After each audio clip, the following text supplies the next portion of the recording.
Well, let's go to New York now, where Jessica Summers is standing by with the latest on the Wall Street close.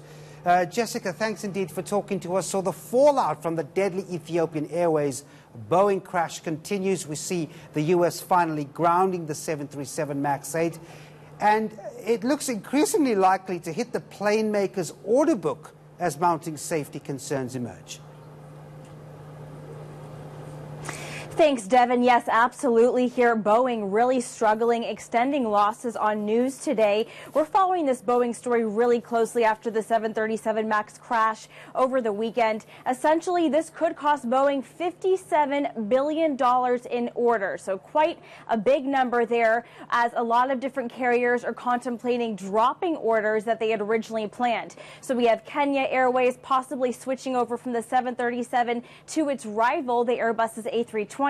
We also have Indonesia's Lion Air considering dropping a $22 billion order of the 737, also considering switching over to Airbus's jet. So we can see a lot of carriers here quickly making decisions on whether or not to switch from the 737 over to the rival Airbus. And then we had breaking news from U.S. President Donald Trump just a little while ago saying the U.S. is finally grounding all 737 MAX Jet 8s and MAX Jet 9s. So really showing that it's going along with other countries, other airline carriers that have decided to ground the 737. Boeing shares extended losses on that news, down nearly 3% at one point today.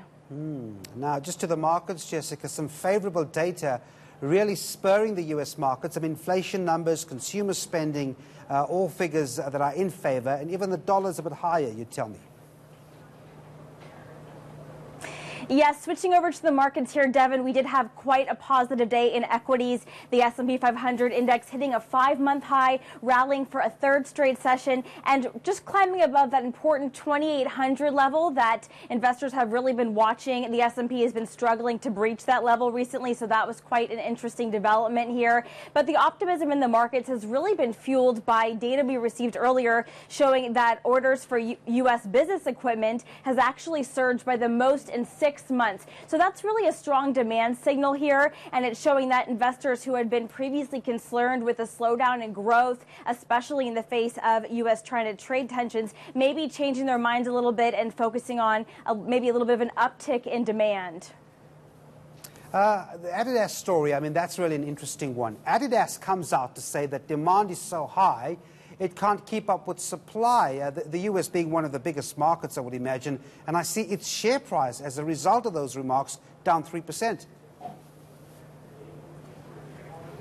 Yes, Devin, that's right. ADIDAS is quite an interesting story right now. Shares have tumbled for a second straight day here. The company has predicted that its sales growth will actually slow. And like you pointed out, ADIDAS has also come out and said that supply chain shortages in North America is just not going to allow for it to keep up with demand, especially of mid-priced apparel. Aside from that, it's really struggling in Western Europe, which actually accounted for about 23% of its sales in the fourth quarter. So Western Europe, an important area that the company needs to focus on.